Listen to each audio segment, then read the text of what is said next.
35ஆம் அதிகாரம். எரிகோவின் அருகே யோர்தானை சேர்ந்த மோவாபின் சமனான வெளிகளிலே கர்த்தர் மோசேயை நோக்கி, இஸ்ரவேல் புத்திரர் தங்கள் காணியாட்சியாகிய சுதந்திரத்திலே லேவியருக்கு குடியிருக்கும்படி பட்டணங்களை கொடுக்க வேண்டும் என்று அவர்களுக்கு கட்டளையிடு. அந்த பட்டணங்களை சூழ்ந்திருக்கிற வெளிநிலங்களையும் லேவியருக்கு கொடுக்க வேண்டும்.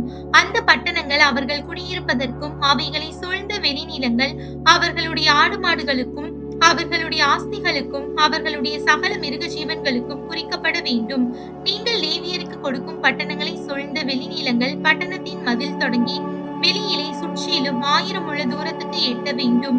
பட்டணம் மத்தியில் இருக்க பட்டணத்தின் வெளிப்புறம் தொடங்கி கிழக்கே 2000 முழமும், தெற்கே 2000 முழமும், வடக்கே 2000 முழமும், மேற்கே 2000 முழமும் அளந்துவிட கடவீர்கள். இது அவர்கள் பட்டணங்களுக்கு வெளிநிலங்களாய் இருப்பதாக.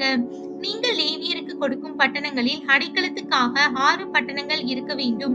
கொலை செய்தவன் அங்கே தப்பி ஓடி போகிறதற்கு அவைகளை குறிக்க கடவீர்கள். அவைகளை அல்லாமல் 42 பட்டணங்களை அவர்களுக்கு கொடுக்க வேண்டும். நீங்கள் லேவியருக்கு கொடுக்க வேண்டிய பட்டணங்கள் எல்லாம் 48 பட்டணங்களும் அவைகளை சூழ்ந்த வெளிநிலங்களுமே. நீங்கள் இஸ்ரவேல் புத்திரரின் சுதந்திரத்தில் இருந்து அந்த பட்டணங்களை பிரித்து கொடுக்கும் போது அதிகம் உள்ளவர்களிடத்தில் இருந்து அதிகமும், கொஞ்சம் உள்ளவர்களிடத்தில் இருந்து கொஞ்சமும் பிரித்து கொடுக்க வேண்டும். அவரவர் சுதந்திரித்துக் கொண்ட சுதந்திரத்தின்படியே தங்கள் பட்டணங்களில் லேவியருக்கு கொடுக்க கடவர்கள் என்றார். பின்னும் கர்த்தர் மோசேயை நோக்கி, நீ இஸ்ரவேல் புத்திரரோடே சொல்ல வேண்டியது என்னவென்றால், நீங்கள் யோர்தானை கடந்து கானான் தேசத்தில் பிரவேசிக்கும் போது கைப்பிசகாய் ஒருவனை கொன்று போட்டவன் ஓடிப்போய் இருக்கத்தக்க அடைக்கல பட்டணங்களாக சில பட்டணங்களை குறிக்க கடவீர்கள். கொலை செய்தவன் நியாய சபையிலே நியாயம் விசாரிக்கப்படும் முன் சாகாமல் பழிவாங்குகிறவன் கைக்கு தப்பி போயிருக்கும்படி அவைகள் உங்களுக்கு அடைக்கல பட்டணங்களாய் இருக்க கடவது. நீங்கள் கொடுக்கும் பட்டணங்களில் 6 பட்டணங்கள் அடைக்கலத்துக்காக இருக்க வேண்டும். யோர்தானுக்கு இப்புறத்தில் 3 பட்டணங்களையும், கானான் தேசத்தில் 3 பட்டணங்களையும் கொடுக்க வேண்டும். அவைகள் அடைக்கல பட்டணங்களாம். கைப்பிசகாய் ஒருவனை கொன்றவன் எவனோ அவன் அங்கே ஓடிப்போய் இருக்கும்படிக்கு அந்த 6 பட்டணங்களும் இஸ்ரவேல் புத்திரருக்கும் உங்கள் நடுவே இருக்கும் பரதேசிக்கும் அந்நியனுக்கும் அடைக்கல பட்டணங்களாய் இருக்க வேண்டும். ஒருவன் இருப்பு ஆயுதத்தினால் ஒருவனை வெட்டினதினால் அவன் செத்து போனால் வெட்டினவன் கொலைபாதகனாய் இருக்கிறான். கொலைபாதகன் கொலை செய்யப்பட வேண்டும். ஒருவன் ஒரு கல்லை எடுத்து சாகத்தக்கதாக ஒருவன் மேல் எரிகிறதினாலே அவன் செத்து போனால் கல்லெறிந்தவன் கொலைபாதகனாய் இருக்கிறான். அவன் கொலை செய்யப்பட வேண்டும்.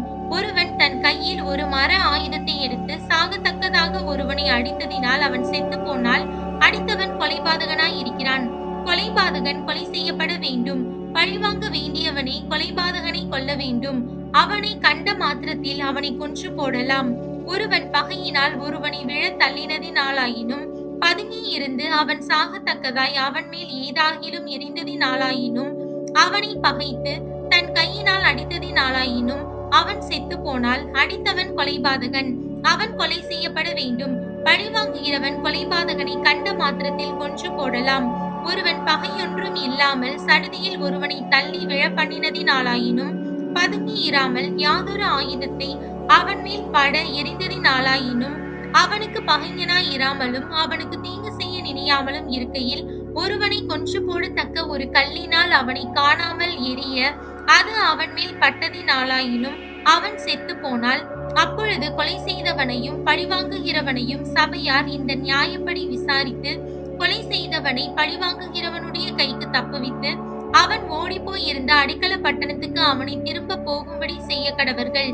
பரிசுத்த தைலத்தினால் அபிஷேகம் பெற்ற பிரதான ஆசாரியன் மரணமடைய மட்டும் அவன் அதிலே இருக்க கடவன்.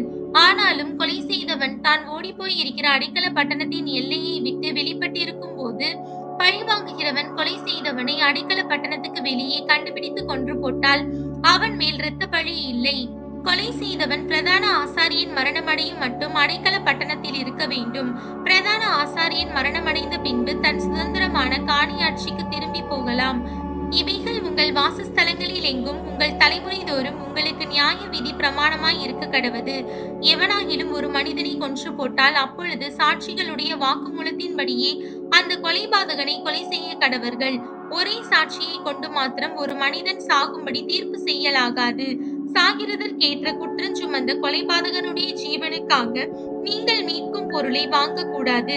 அவன் தப்பாமல் கொலை செய்யப்பட வேண்டும்.